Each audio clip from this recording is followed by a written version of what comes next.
Magandang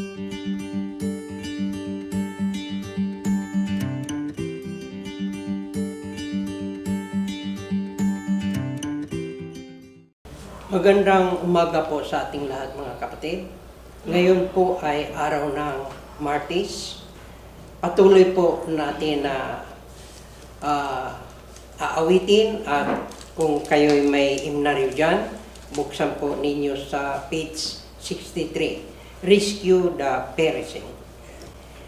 Ibigin ang kapwa ay kawang-gawa. Buhay ni Jesus ay ibalita. Ikaw at ang awa, pananalita na siya lamang ang nagpapalang.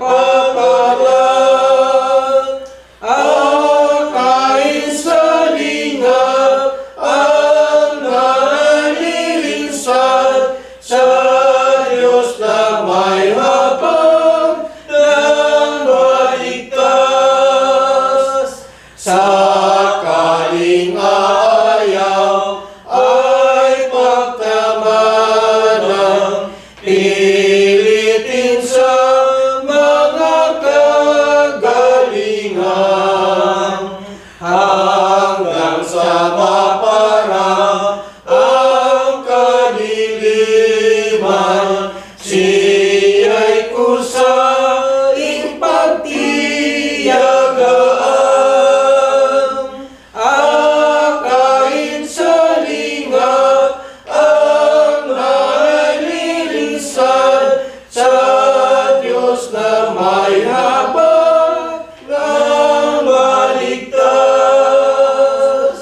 Sa dibdib na tigib ng salang dungis, ang kaligtas ay siyang ipilit.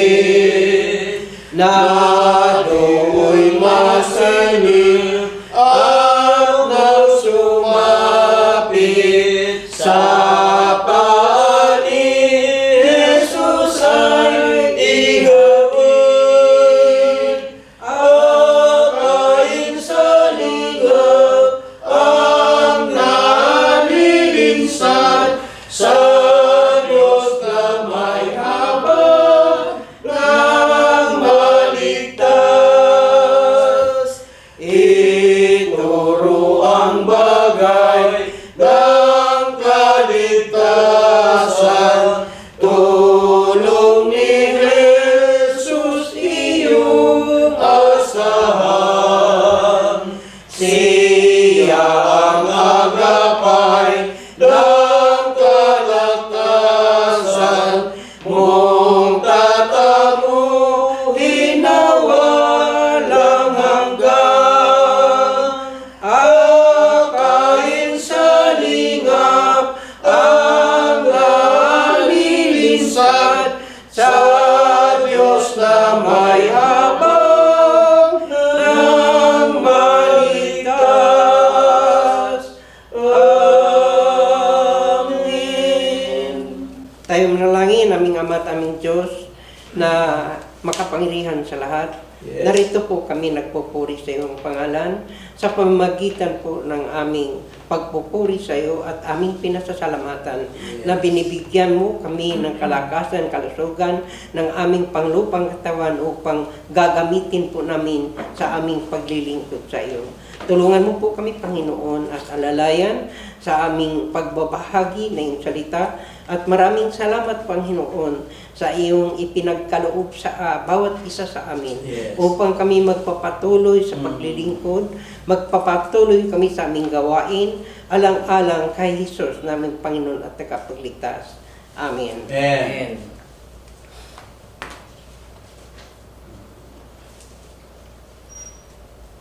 Ang ating devotional reading ay ating matatagpuan sa Henesis, Kabanata 24, talata 42 hanggang 49. Ganito ang sinasabi. Pagsapit ko po sa may balon, kanina ako'y nananalangin ng ganito. O Yahweh, Diyos ni Abraham, tatayo po ako sa may balon ito at pag may dumating na dalaga upang umigib, ako'y makikiinom. Kapag ako'y pinainom pati ang aking mga kamilyo, yun na po sana ang pinili ninyo upang mapapangasawa ng anak ng aking amo. Hindi pa matatapos ang aking panalangin, dumating nga si Rebecca, lumusong siya sa bukal at sumalok ng tubig. Nakiusap po ako sa kanyang ako'y painumin, at hindi lamang ako ang pinainom, pati po ang aking mga kamilyo. Tinanong ko po siya, kanino kang anak? Ang sagot po'y kay Bethuel, na anak ng mag-asawang Nahor at Milka. Kaya kinabitan ko siya ng hikaw sa ilong at sinuutan ng mga pulsiras. Pagkatapos ako'y nagpatira pa sa lupa at sumamba kay Yahweh, sa Diyos ng amo kong si Abraham. Pagkat pinatnubayan niya ako at inihatid sa tahanan na ito. At dito ko nga nasusumpungan ng dalagang dapat mapapangasawa ng kanyang anak. Kaya't hinihiling ko na sabihin ninyo sa akin kung sang-ayon kayo sa hangad ng aking amo. Kung hindi naman, sasabihin din ninyo at nang malaman ko naman kung ano ang aking gagawin. Aming Ama at aming Diyos na lumikha ng langit at lupa, kami po ay muling lumalapit sa iyo sa pamagitan ng iyong salita na aming pagbulay-bulayan. Tulungan mo po kami, O Diyos at patnubayan, na sana ito po ay aming maipamuhay ang iyong salita tungkol sa aming pananalig at pananampalataya sa iyo. Bigyan mo po kami ng maliwanag na paningin at maliwanag na kaisipan upang ikaw po ang Diyos namin na sambahin sa Espiritu at sa katotohanan. Ito po ang aming dalangin sa pangalan ni Jesus, naming Panginoon at tagapagligtas. Amen. Ang sabi sa unang talata na ating pagbabatayan, ang sabi dito, pagsapit ko po sa may balon, kanina ako'y nananalangin ng ganito, O Yahweh, Diyos ni Abraham, tatayo ko po ako sa may balong ito at pag may dumating na dalaga upang umigib, ako'y makikiinom. Ito po ay isang alipin lamang ni Abraham ang kanyang inutusan upang magkaroon ng mapapangasawa ang kanyang anak na si Isaac. Dahil maraming utusan ito si Abraham, dahil mayaman na tao ito si Abraham, kilalang kilala sa paligid. Kaya inutusan, hindi naman tumanggi itong alipin na susundin niya ang utos ng kanyang amo. Kaya siya na ang bahala na pumili upang mapapangasawa ng anak ni Abraham na si Isaac. Subalit, wala siyang iba na sinusunod, kundi yung pananalangin. Kasi po, kung ihahambing natin sa mga ibang nangliligaw, hindi na nakuhang mananalangin at tinadaan na lamang sa cellphone, okay na. Hindi na nila inilalapit sa Panginoon. Pero may resulta sa kanilang buhay. Ang iba, ilang buwan lang, naghiwalay niya, nagtatampuhan na, konting diferensya, ayaw na yung babae, tapos ang lalaki naman, wala na siyang magagawa, kundi ayaw na rin niya. Dahil nagtatago na yung babae dahil ayaw na sa isang lalaki at sabi ng babae, hindi kita gusto. Pero pumayag namang nagpapaksal. Ang problema lang nila dahil hindi sila lumalapit sa Panginoon. Ang Panginoon ang lumikha ng tao, lahat ng bagay, lahat ng provision, lahat ng mga kayamanan ay sa Panginoon nanggagaling. At ang bawat tao ay nilikha ng Diyos na magiging kapartner sa buhay. Subalit ito si Abraham nagtitiwala sa kanyang alipin na marunong din manalangin ang kanyang alipin. Kaya pinagkakatiwala na ni Abraham na siya na ang pumili ng mapapangasawa ng anak niyang si Isaac. Subalit, marami dito sa atin na hindi nagtitiwala sa Panginoon, sila ay nag-alinlangan. Ang nangyayari sa kanila ay napapahamak. Minsan, bakit masasabi natin napapahamak? Kung kailan mayroon ng mga anak na dalaga at binata at saka yung mag-asawa ay nagkakahiwalay. Maraming nangyayari. Bakit kaya ganun nangyayari? Subalit hindi sila nananalig sa Panginoon na ang Panginoon ang dapat nilang nilalapitan upang yung kapartner nila ay panghabang buhay. Itong ginawa ng alipin ni Abraham ay bagaman hindi para sa kanya, ay ito'y inutusan ng kanyang among si Abraham upang manatili sa isa't isa. At yun na talaga ang babae na pinili ng Diyos. Ito si Rebecca para dumami ang lahi ni Isaac. Ito ay hindi kagagawaan ng alipin ni Abraham, kundi kagagawa ng Diyos na magtagpo silang dalawa ni Isaac at si Rebecca. Ang bawat isa sa atin ay mayroong karanasan. Subalit ako rin ay may karanasan. Nang ako ay nangliligaw, hindi ako nanalangin sa Panginoon. Kasi kasalukuyan noon, bihira lang din ako umatin sa Sunday school, nagsisimba ako pero parang wala sa akin.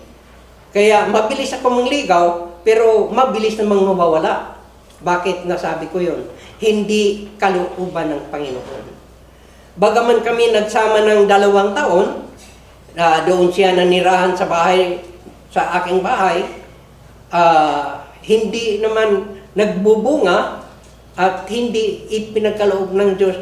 Magbubunga ako na mananatili din ako doon sa lugar namin dahil yung nangyari sa kanila, hindi binigyan ng mahabang buhay. Dahil ang nagbibigay ng mahabang buhay, ang Panginoon. Subalit, mga bata pa nga naman sila, kinuha na nasa kamay na ng mga Panginoon, nasa kabilang buhay na, dahil sa sakit nila na inatake sa puso. Kaya ito ay hindi ipinahintulot para sa akin na yung nililigawan ko noon, hindi ko naman alam na hindi kami sa isa't isa. Subalit sa pamagitan ng aking panalangin, sa mga ilang araw lang napunta ko dito sa Manila. At ang akin naman kinatakutan, baga naman hindi para sa akin yung babaeng makatagpo ko. Subalit mayroon ngang ibang nangyayari na ang lalaki matanda na. Bakit daw sinagot yun? Matanda na, bata yung babae. Masisisi ba natin kung yun ang ipinagkaloob ng Diyos sa isa't isa? Na sila sa isa't isa magiging kapartner? Mas marunong pa ba sila sa Panginoon? Kaya pwedeng magsama yung bata at saka matanda ayon sa kalooban ng ating Panginoon. Kaya kung kalooban ng ating Panginoon, kagaya sa nangyayari kay Rebecca at ni Isaac, magtatagumpay na bagaman hindi si Isaac ang nangliligaw kay Rebecca, inuutusan lang, pero yun ang paraan ng ating Panginoon. So balit kung babasahin natin dito po sa talatang talatang 48. Ang sabi dito, pagkatapos ako'y nagpatira sa lupa at sumamba kay Yahweh sa Diyos ng amo kong si Abraham. Pagkat pinatnubayan niya ako at inihatid sa tahanang ito, at dito ko nga nasusumpungan ang dalagang dapat mapapangasawa ng kanyang anak. Kaya pinatnubayan ng Panginoon, anumang hakbang ng alipin ni Abraham, nandoon ang Panginoon. Ang Panginoon ang gumagawa sa ipinagagawa ni Abraham. Dahil si Abraham ay isang tapat sa Panginoon. Dahil dito sa panghuli, ang sabi dito, kaya hinihiling ko po sabihin ninyo sa akin kung sang ayon kayo sa hangad ng aking amo. Kung hindi naman, sabihin din ninyo at nang malaman ko naman kung ano ang aking gagawin. Sa madalit sabi, hindi nag-atubili ang magulang ni Rebecca na ipasama si Rebecca. Dahil tinanong si Rebecca ng kanyang magulang, ikaw ba Rebecca, gusto mo ba ito? Ikaw ba'y sasama? Ang sagot ni Rebecca, oo. Wala nang magagawa mga magulang. Isinama na si Rebecca doon sa upang magkatagpo sila ni Isaac. Malayo pa, sumalubong ito si Isaac. Tinanong ni Rebecca kung sino yung sumalubong. Yan sabi ng alipin, yan ang mapapangasawa mo. Nahiya si Rebecca dahil hindi nagligawan, hindi kilala. At first time lang niyang nakita. Kaya ang ginawa ni Rebecca, nagtalukbong siya ng tila na hindi makikita ni Isaac ang mukha ni Rebecca. Pero ito'y kagagawa ng Diyos. Ang lahat ng bagay ay kagagawa ng Diyos upang magpakarami, masusunod nila ni Isaac at ni Rebecca na sila'y magpakarami at walang magagawa ang babae dahil nandoon na sa tahanan ni Isaac. Dinala na lang ni Isaac sa cottage at sila'y nagmamahalan habang nabubuhay. Sa pangalan ng Ama at ng Anak at ng Espiritu Santo. Amen. Aming Ama at aming Diyos na makapangyarihan sa lahat. Kami po'y muling lumalapit sa iyo sa pamamagitan ng mensahe na aming pagbulay-bulayan. Nawa po, Panginoon, ay magkaroon ito ng aral sa bawat isa sa amin, na kung anuman ang dapat naming gagawin ay hinihiling namin sa iyo na patnubayan mo po kami. Anuman ang aming kahilingan ay ipagkaloob mo po sa amin. Sa pamagitan ng aming mga panalangin, nawa po, Panginoon, magiging tapat po kami sa iyo. Magiging tapat po kami sa pamagitan ng aming paglilingkod, paggawa ng mabuti ayon sa iyong kalooban. Kung mayroon man kaming nagawa po, Panginoon, na hindi karapat-dapat sa iyong harapan, nawa po, Panginoon, ipagkaloob mo po ang kapatawaran na aming mga kasalanan. Lalong-lalo po, Panginoon, sa nanonood nito, nawa po, Panginoon, sa pamamagitan ng kanilang panunood ay magiging tapat sila, kagaya ng ginawa ni Abraham. Maging tapat ang alipin ni Abraham at nagtatagumpay ang pag-utos ni Abraham sa kanyang alipin na ipili ng mapapangasawa. Pero ang pumili nito ang Diyos na lumikha ng langit at ng lupa. Panginoon, hinihiling po namin na sana po likhaan po kami ng pag-ibig sa isa't isa upang magtatagumpay po kami kung anuman ang aming gawain. Nawa po, Panginoon, ang aming pagkukulang ay nandoon palagi. Ang aming mga hinihiling sa iyo ay palaging sinasagot mo. Nawa po, Panginoon, dagdagan mo ang aming pananalig na hindi kami nag-aalinlangan. Tulungan mo po kami, Panginoon, lalong-lalo na sa aming mga kapatiran na nag-alinlangan sa iyo. Nag-alinlangan sila, Panginoon, lalong-lalo sa kahirapan ng aming buhay. Doon naapektuhan sa COVID-19 virus. Nawa po, Panginoon, patigilin mo na po ang COVID-19 virus upang kami po'y magpapatuloy sa aming pananampahan, sa aming mga gawain, at lalong-lalo po, Panginoon, sa aming mga estudyante ng St. Paul's School, Tondo. Dagdagan mo po, Panginoon, hipuin mo sa iyong mapagpalang kamay ang mga magulang nito upang magkaroon po sila ng interes sa kinabukasan ng kanilang mga anak. Tulungan mo po kami, Panginoon, at patnubayan mula ngayon at magpakailanman. Amen. Salamat, Panginoon, minsan pa sa mapagpalang umaga na binigay mo sa amin. Salamat sa pagpapala ng kapahingahan, Panginoon, sa nakalipas na magdamag.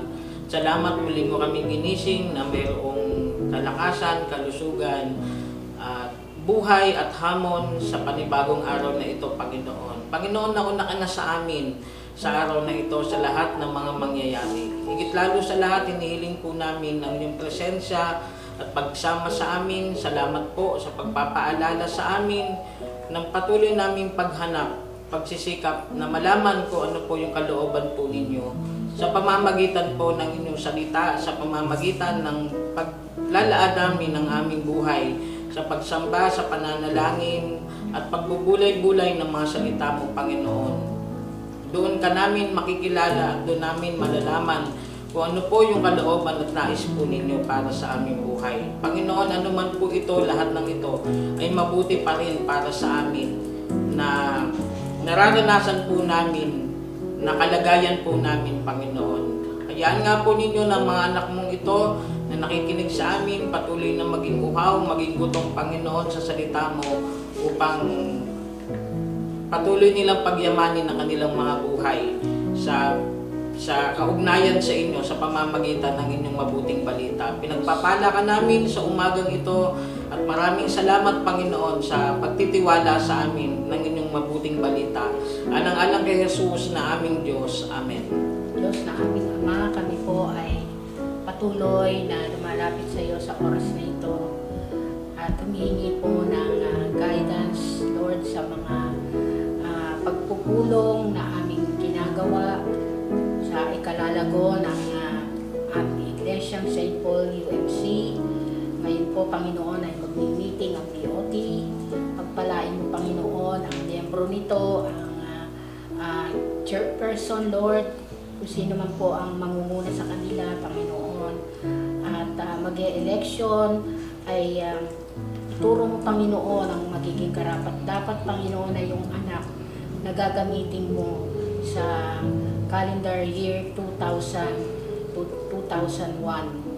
Panginoon Diyos, nawa ay patuloy mo silang bigyan ng karunungan upang anuman ang kanilang mapag-uusapan ay maging pagpapala, Panginoon, sa gusto nilang mga balakin sa aming iglesia.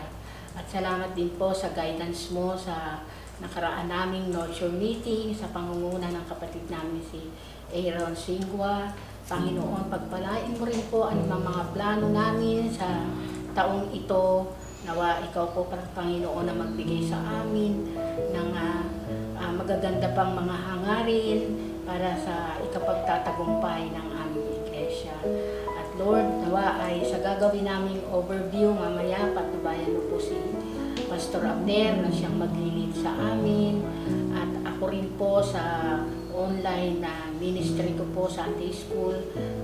Tomorrow, Panginoon, pagpalain mo po yung mga bata na makikinig, Panginoon, at mahabang panahon na rin na kami ay nakulangan spiritual.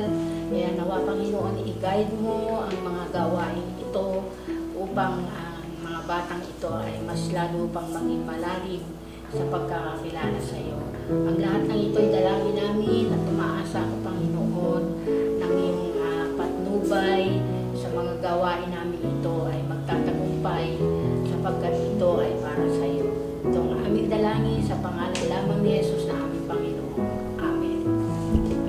Minamahal naming Diyos na makapanan sa lahat, Diyos ni Abraham, Diyos ni Isaac, at Diyos ni Jacob, Diyos namin sa pangalan ni Jesus na aming Panginoon at tagapagligtas. Dinudulog po namin ang buhay ng aming mga kapatid, lalo po doon sa mga kapatid namin na mayroong karamdaman, si Kuya Dante Tobira at iba pang mga kapatid o Diyos. Hawakan niyo po ang kanilang buhay, Panginoon, at ingatan niyo po sila at makarecover po siya. Lahat ng mga kapatid namin na mayroong karamdaman, gumaling sila, Panginoon. Dinudulog namin ang St. Paul United Methodist Church members na sila yung nagmamahal sa amin, Panginoon. Ipagkaloob po sa kanilang mga pangailangan. Ilayo niyo po sila sa salot na ito, ang COVID-19. At pagpalain niyo po sila, Panginoon, na katulad ng iyong pagkapala na ipinangako kay Abraham.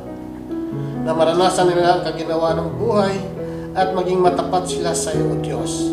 Pagpalain mo rin po ang mga membro ng Galilee members na nawa kung saan man sila naroon, Panginoon. Ingatan niyo po sila, ilayo niyo po sila sa masama.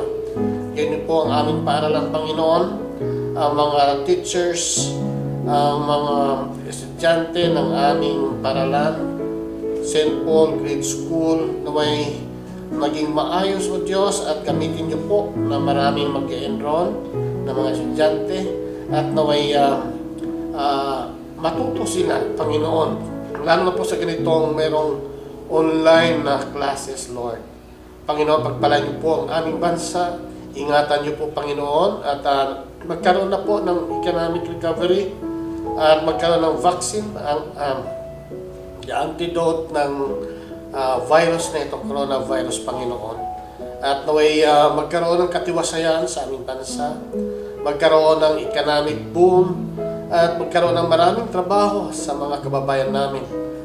Panginoon, lahat ng mga overseas Filipino workers, Panginoon, kung saan man sila naroon, Panginoon, sa iba't ibang dako, ingatan niyo po sila, ilayo niyo po sila sa masama. Panginoon, naniwala po kami na mayroong kabuluhan sa aming panalangin na ito sapagkat sinamahan mo kami, ginabayan mo kami, at lahat ng aming mga hilingin ay ibibigay mo sa amin sapagkat napakayaman mo, Panginoon, at makaya mong ibigay ng higit pa sa aming mga pangailangan ang mga pagkapala, O Diyos.